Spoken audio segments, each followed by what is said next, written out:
Mga mate, ito po yung aking pinaka-safe na talagang tali. Yung kombinasyon po ito mga mate ng plastic strap at ng pure leather boots. Pure leather strap. Purong balot po talaga.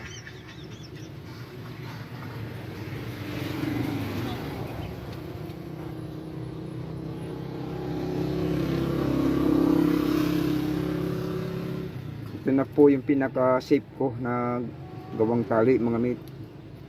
Sinasangal ko po ng double para mas magandang tingnan at mas matibay po.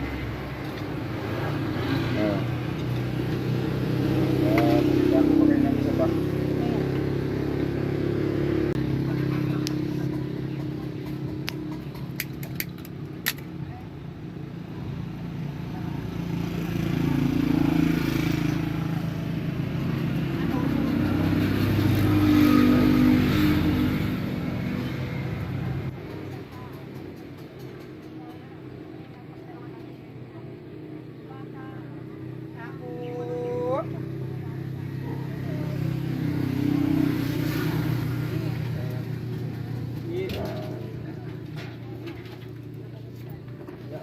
Okay mga mate, tapos na po yung 110 pesos na gawa natin mga mate.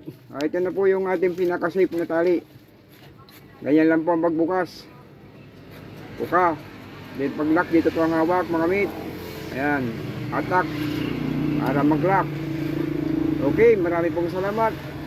Para po sa aking mga mahal na subscriber at viewers, marami pong salamat. Ito po ay refreshing lang po para po sa ating mga gustong matutong gumawa po ng tali ng ating mga alagang panabong. Bye bye. Ritik. Apo kayo, papa.